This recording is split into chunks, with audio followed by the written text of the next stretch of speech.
Hello, I just wanted to talk about press statements.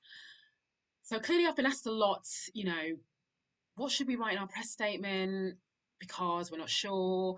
We don't want to get it wrong. We don't want to put the wrong thing in here. We don't want to say the wrong thing. We want to show that we really mean it. And what do we do? What do we do?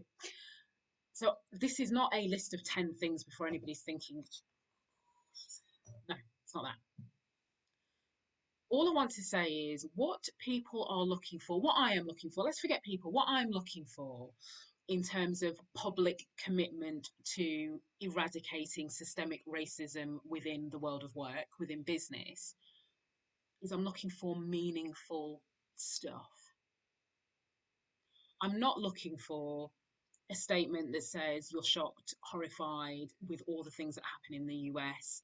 You're shocked, horrified by some of the stories that your employees are telling you. So, therefore, you've decided to take a deep introspective look at your business and you realize some things you need to do differently. So, you are committed to doing those things differently and you will be held to account for doing these things differently.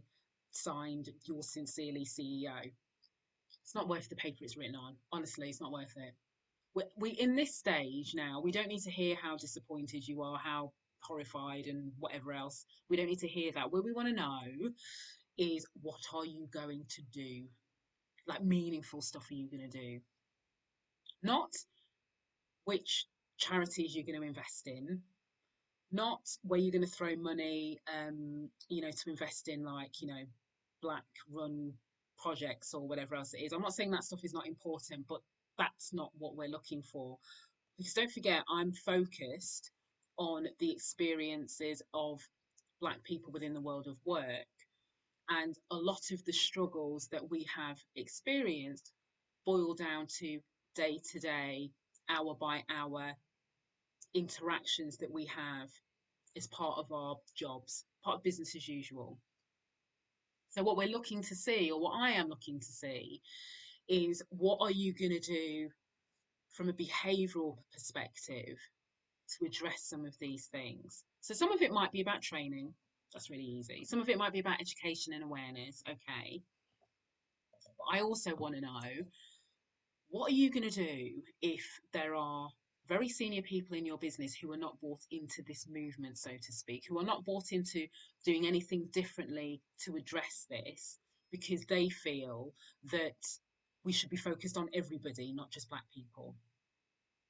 What are you going to do in terms of like this whole zero tolerance thing, which is rubbish? It's absolute rubbish because no company takes a zero tolerance approach to racism.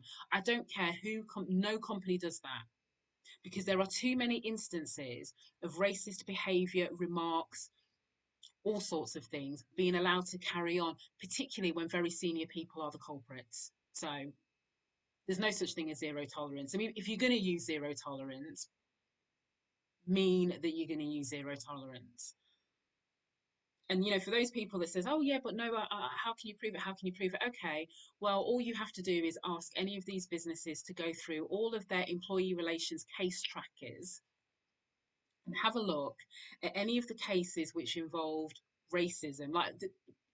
I'm not going to get into what you can prove or not prove. Let's just for this purpose go for the really obvious stuff, the stuff that you can absolutely prove because it's written in an email, somebody said it, somebody overheard it, all of that sort of stuff. And then look at the corresponding sanctions that go alongside when that case is followed through an internal process, normally via a disciplinary. So when you total that up, imagine that as one column, and then the second column says this is what the sanction is. Let's have a look at what the correlation is. How many of those sanctions have resulted in somebody being dismissed from the business versus resigned?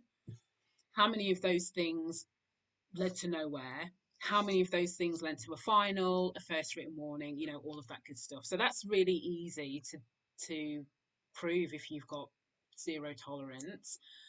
And it's also really easy to prove if you've got a zero tolerance approach to racism because do you, every time you are made aware of an incident that involved racism or discrimination, do you follow your internal processes to address that? That's really simple. And there are people out there are employees out there that can basically corroborate or not whether that is the case. So The point that I'm making is this is about the day-to-day behaviors and how that manifests itself. That's the bit that we need to really, really focus on, not whether you're setting up another employee network group to do, more sharing of experiences. That has a time now, and that has a time to kind of just set the tone, but that is not an action in itself to address the issues. Listening doesn't change anything on its own. Listening plus action, meaningful action, is what changes. Then you start to look at, you know, whether you go down the route of, that really old school business route. What gets measured gets done. So what can you measure? What can you measure? What can you hold your senior leaders to account for and with? How does that work? Don't just focus on the really easy stuff, which is recruitment, and go, oh, we're just going to we're just going to say the recruitment managers go and find more diverse people. That's not this. What are you going to do to open the doors and make Black people feel more welcome, or anybody actually who's non-white feel more welcome in your business? And how are you going to systematically chip away at any of the behaviors that are not in alignment with your values, which are around inclusion and? Because that's where this is going to be, that's where the battle is going to be won, not the grand gestures. It doesn't matter how many millions you're going to invest into the community. This is the day-to-day behaviors that are going to make the massive difference. And then the other thing is, depends on the type of business that you are, how can you use your platform or your influence to positively affect the experience for Black people in your business, but potentially in other businesses? So I'm going to use an example. So Glassdoor came out a few days ago. I shared it on my LinkedIn. So they did their statement and they talked about getting their own house in order, which we just talked about, meaningful action. They also talked about what product changes they were going to make to facilitate that on a greater scale. So they potentially will give employees the opportunity to comment on inclusion and race equity practices within a business. You can talk about your pay. You can also talk about those companies who have made private or public commitments, particularly in this area. Like, what have they done since? And as employees, they are allowed to comment on that. So there will be another update. I think it's like the 31st of July, and they're talking about some of these product features being in from the end of this year. That's a good example. Whether or not they do this, I don't know. We'll see. I've got a diary reminder for the 31st of July just to have a little nosy. But that is a good example of using your platform to genuinely drive change. There are also businesses out there who have benefited from the affection that Black people hold your brand. So again, you have to do more work actually than some of the others to show that, as well as taking our money or piggybacking off of our culture or whatever else it is, that actually making sure that we are treated equally in society and by definition in the world of work is also as important and has the same amount of focus that you put on, finding new revenue streams and getting new customers.